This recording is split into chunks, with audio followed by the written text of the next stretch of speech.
Hello student, कैसे हैं आप? आज हमारी क्लास होने वाली है हाइट एंड डिस्टेंस की।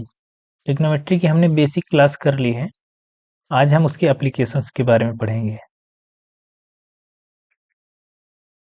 देखिए, इसको पढ़ने से पहले इसमें दो चीज़ें पढ़नी है। एंगल ऑफ एलिवेशन क्या होता है और एंगल ऑफ डिप्रेशन क्या होता है।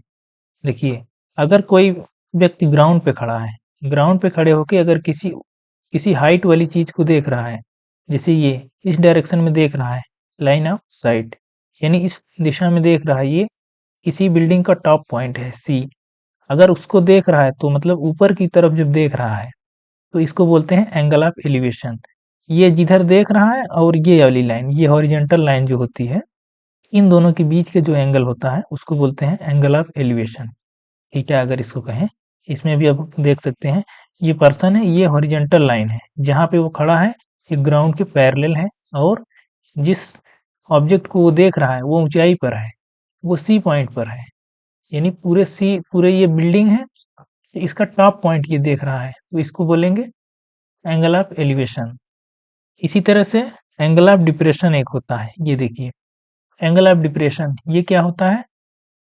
तो इसमें अगर व्यक्ति ऊपर से अगर किसी चीज को नीचे देख रहा है, जैसे ऑब्जेक्ट अगर नीचे है तब अगर किसी चीज को देख रहा है, तो वहां से और ये उसके जहां से देख रहा है वहां से एक एक हॉरिजेंटल लाइन जो है ड्रा की जाएगी, और एक जिस ऑब्जेक्ट को देख रहा है उसकी ओर एक लाइन ड्रा की जाएगी। उन दोनों के बीच का जो एंगल होता है वो होता है थीटा, एंगल ऑफ डिप्रेशन होता है।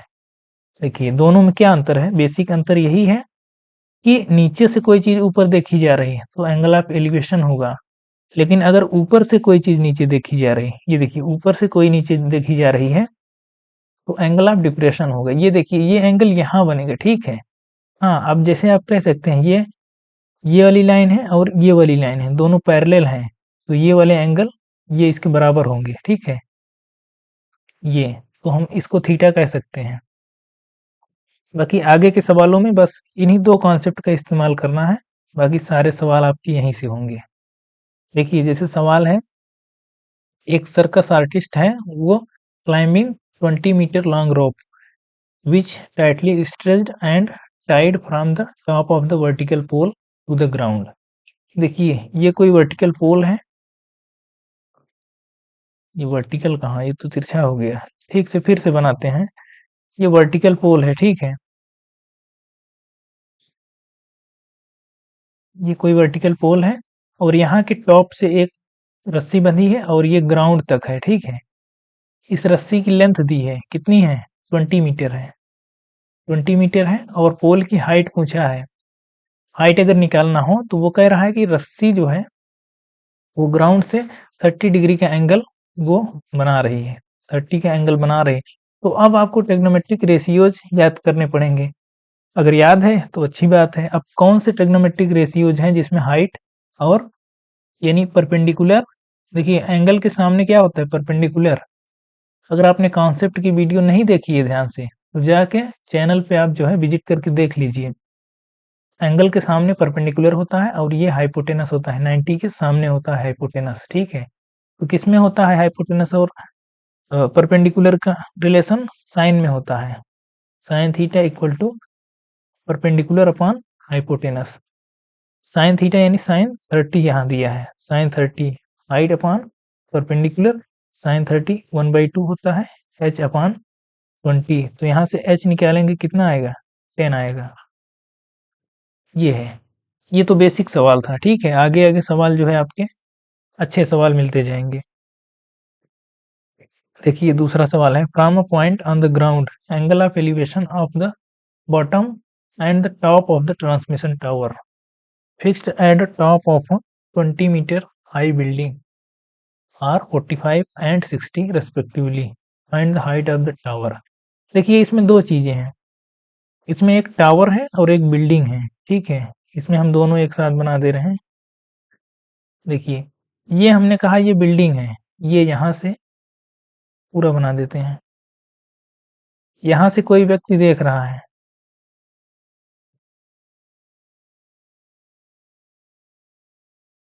ठीक है।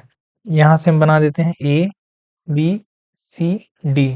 देखिए ये बी सी जो है ये बिल्डिंग है, ठीक है, ये बिल्डिंग है, ये बिल्डिंग है, ये इसके ऊपर जो है ये CD, ये टावर है, ये इसके ऊपर टावर प्लेस है। बिल्डिंग की आपको हाइट दी है 20 मीटर, 20 मीटर, और एंगल दिया है, एंगल जो टॉप का एंगल है, जैसे ये वाला एंगल, ये टावर के टॉप का एलिवेशन कितना है, 60 है, और टावर के बॉटम का एलिवेशन यानी ये यहाँ C तक अगर देख रहा है तो ये 45 है, इस तरह से दिया है। ठीक है, देखिए अब इसमें क्या पूछा है, पूछा आपसे है ये इस टावर की हाइट पूछा है, CD पूछा है, ठीक है, ये आपको निकालना है। तो अब निकाल लीजिए आप। अब छोटे वाले ट्रायंगल में क्या करेंगे, फ्रॉम ट्रायंगल ABC, यहाँ पे tan 45 अगर आप लगा देंगे तो क्या आएगा, BC अपॉन AB। tan 45 कितना होता है, 1 होता है, तो यहाँ से कितना आ जाएगा, BC कितना है, BC है 20 अपॉन AB, तो 1 इक्वल टू 20 अपॉन AB, तो यहाँ से आ जाएगा AB इक्वल टू 20, ये निकल के आ गया, ये 20 हो गया। ठीक है, अब क्या पूछा है CD हमसे पूछा है, तो हम बड़े वाले ट्रायंगल में अब देखिए ट्रिग्नोमेट्रिक रेशियोज अप्लाई करते हैं, फ्रॉम ट्रायंगल ABD। अब यहाँ अगर tan 60 लगाएंगे क्या आएगा, tan 60 में देखिए BD आएगा, BD में क्या है, BC प्लस CD है, BC कितना है 20 प्लस CD हमको निकालना है upon AB, perpendicular upon base होता है, तो यहाँ से √3 equal to 20 plus CD upon 20। ठीक है, तो यहाँ से CD निकालेंगे तो 20 √3 माइनस 20, ये आपका आंसर हो जाएगा। 20 यहाँ से आप LCM ले लेंगे तो √3 माइनस 1, ये आपका उत्तर है। ये है height of tower, height of tower bracket में CD, ये आपसे पूछा था। ठीक है, आई थिंक आपको समझ में आ गया होगा। देखिए अगला सवाल क्या कह रहा है, एक 1.5 मीटर टॉल बॉय है standing at some distance from 30 metre tall building. ठीक है, ये बिल्डिंग है कोई 30 मीटर की है, ठीक है, 30 मीटर बिल्डिंग है, और एक पर्सन है वो कितना बड़ा है, 1.5 मीटर का है, वो 1.5 मीटर उसकी हाइट है। ठीक है, तो इसको आप ऐसे बना लीजिए पहले। ठीक, देखिए अब क्या कह रहा है, the angle of elevation from his eyes to the top of the building. ठीक है, आई इसकी यहीं पे होगी, अगर 1.5 मीटर है तो 1.5 मीटर ऊंचाई पर उसकी आंख होगी, तो उसकी आई से टॉप, देखिए eyes to the top of the building, eyes से top of the building angle कितना है, top of the building increases from 30 to 60 as walks towards the building. ठीक है, देखिए ये 30 था, ठीक है, एक मिनट, ये 30 था, ठीक है, टॉप ऑफ द बिल्डिंग, लेकिन जैसे ये थोड़ा सा और आगे आया, ये यहाँ आ गया, तो ये बढ़ के कितना हो गया, 60 हो गया, यही कह रहा है। ये थोड़ा सा लाइन इधर उधर हो रही है, तो ठीक है, ये कह रहा है जैसे ये बढ़ के यहाँ आया तो ये एंगल बढ़ गया, कितना, 60 हो गया। डिस्टेंस मान लीजिए कुछ डिस्टेंस वो कवर किया होगा ना, अब वही पूछ रहा है, the find the distance he walked towards the building, यही डी हमसे पूछा है। ठीक है, देखिए निकालने का तरीका, आप चाहें तो इसको नाम दे दीजिए, ABCD नाम दे दीजिए। ठीक है, अब देखिए फ्रॉम ट्रायंगल, पहले छोटा वाला ट्रायंगल ले लीजिए, ट्रायंगल BCD, BCD से अगर देखेंगे तो क्या आएगा, tan 60 कितना आएगा, tan 60, देखिए बिल्डिंग पूरी जो है यहाँ से यहाँ तक 30 है, ठीक है, ये यहाँ से यहाँ तक 30 है, लेकिन हमको चाहिए कहाँ तक, हमको तो केवल यहीं तक चाहिए। ठीक है, तो 30 माइनस अगर 1.5 करेंगे तो कितना आएगा, ये आएगा 28.5 अपान अपॉन कितना होगा, ये बी डी tan 60√3 होगा 28.5 अपॉन बी डी। यहाँ से बी डी निकल आया कितना, बी डी आएगा 28.5 अपॉन √3, ये आ गया, ये आ गया, ठीक है। अब देखिए हमसे पूछा है ए डी, तो बड़े वाले ट्रायंगल में ले लीजिए, from triangle A B C, यहाँ tan 30 लगा दीजिए, tan 30 इक्वल टू पूरी हाइट पूछा है। अब नहीं, पूरी नहीं, वो हाइट तो उतनी ही रहेगी 28.5 अपॉन बिल्डिंग की हाइट, अपॉन कितना, अपॉन ये नीचे वाला, यानी ए बी में क्या होगा, B D plus A D होगा, यानी A D plus B D. tan 30 1/√3 होता है 28.5 upon A D plus B D कितना है 28.5 अपॉन √3। इसको इस तरह से कर देंगे, A D plus 28.5 upon √3 equal to 28.5 √3। तो ए डी कितना निकल के आ गया, ए डी आ गया 28.5 √3 माइनस 28.5 अपॉन √3, ये आपका आंसर है। इसको थोड़ा सा सिंप्लीफाई कर दीजिए, ये आपका आंसर यहाँ से मिल जाएगा। यहाँ अगर इसको हम सिंप्लीफाई करें, देखिए कितना हो जाएगा 28.5, अगर इसमें आप दोनों में कॉमन ले लीजिए, -1/√3 बचेगा, तो 28.5 इंटू √3 माइनस 1 यानी 2 अपॉन √3, ये इतना आएगा। और अगर सिंप्लीफाई करना चाहते हैं तो और कर लीजिए, यहाँ पे √3 कर दीजिए, यहाँ पे √3 कर दीजिए, ये 3 हो जाएगा। 3 से अगर इसको काटेंगे तो ये आएगा, यहाँ लिख देते हैं, डी है ना, डी ही लिखते हैं, ठीक है। ये 3 हो जाएगा, 3 9 जा 27, 1 बचा, 9.5 इंटू 2√3, ये 19√3, ये आ गया, ठीक है। ये आपका आंसर है। तो आपको सिंप्लीफाई करना भी आना चाहिए, ठीक है।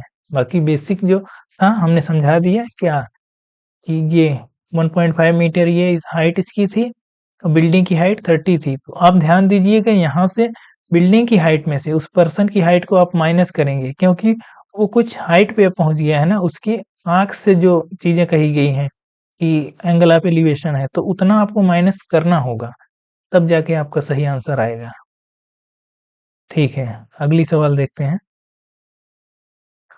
Angle of elevation of the top of a building from the foot of the tower is 30 and the angle of elevation from the top of the tower from the foot of the building is 60.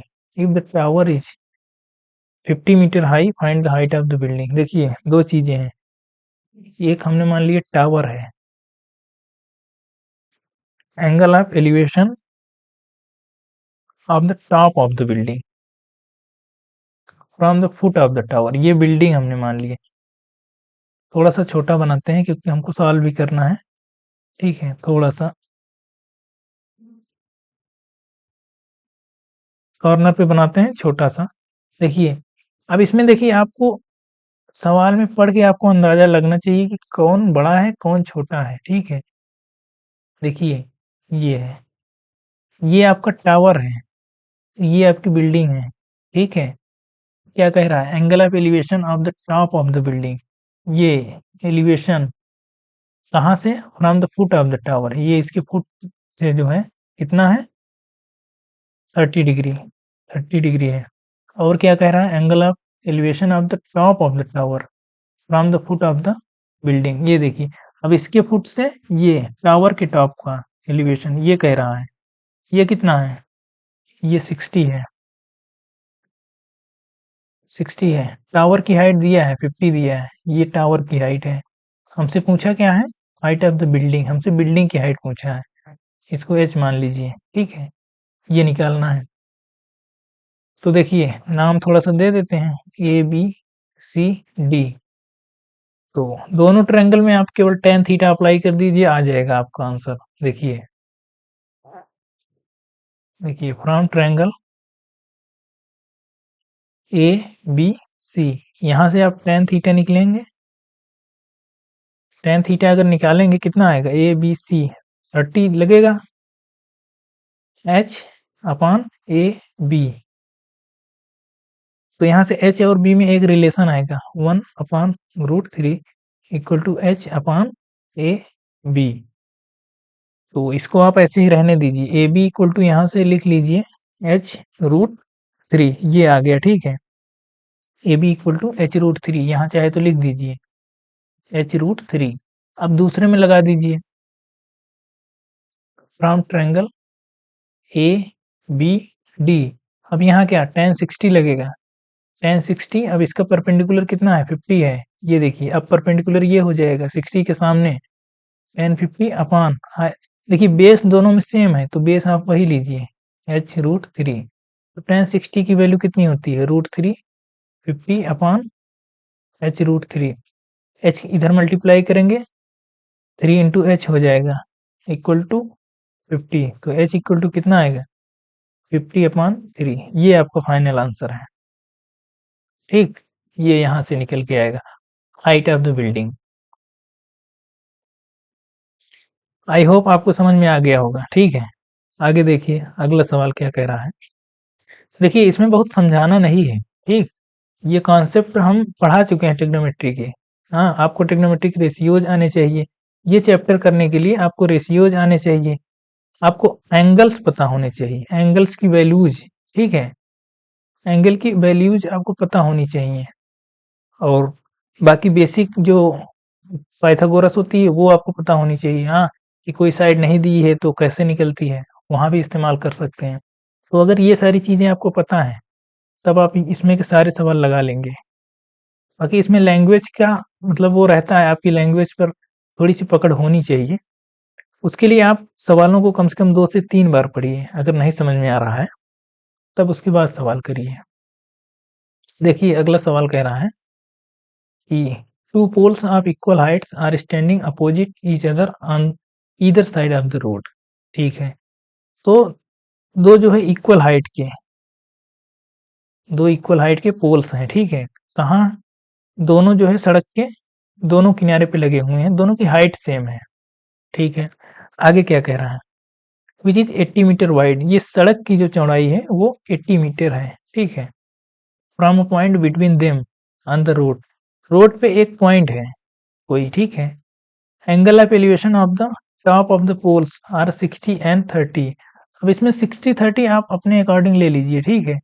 वो कह रहा है एक point है बिल्कुल बीचों बीच है, जहां से एक पोल का एंगल जो है 60 है, एक का 30 है। हम इसका 60 ले रहे हैं, इसका 30 ले रहे हैं, ठीक है।